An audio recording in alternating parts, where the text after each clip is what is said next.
Guys, ito na yung yung 1000 millimeter thickness na dihol na nagawa na natin. Yan nilalagyan na natin ng steel reinforcement, and then precast na sa gilid. Siya na yung pinaka-shutter na sa gilid. At hanggang dito abot na yung yung reinforcement. Ito na lang dulo na to, hindi nalalagyan yung, pero mahaba pa yun, yung i-break ng concrete. Yan guys, ito yung nalagyan na natin ng reinforcement. Yan. Ang ganda. Yan, sa ibabaw na yan. Yan, naglalagay na tayo ng sa ibabaw ng mga embedded items. So, ang ganda na yun, nalagyan natin ng reinforcement. So, pagkasunod inspection, lalagyan natin ng shutter.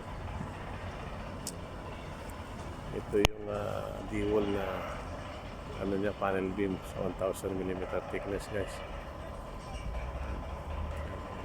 At yung mga carpenter natin sa steel fixer, naglalagay na sila ng mga embedded items sa ibabaw. Hanggang dito na nalagyan ng reinforcement yung kabila na yun. So pag nalagyan po, tuloy-tuloy na lang natin, tuloy-tuloy na lang natin hanggang sa matapos yung breaking ng concrete. Yan guys, kaya medyo maulan dito, tag-ulan din dito ngayon, so yan, medyo matubig. Pero pagka i-dewatering natin yan, paihigop natin yan sa bomba pagka umaraw na. Yan guys, kahit tumulan tayo yan, diretso lang ang natin trabaho. Yan yung kulay pula na yun, yung mga embedded items na lalagay, yung plastic pipe na yun. So may susulot mga electric cable.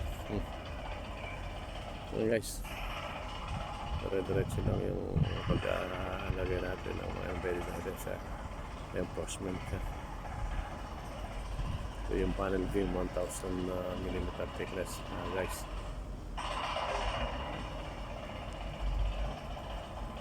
So next week lalagyan natin ito na shutter. So lang, maiksi lang mo 100 meter lang natin shutter na lalagay dito. And guys, diretso lang ito natin preparasyon para sa panel B 1000 mm na sa steel reinforcement na tayo installation.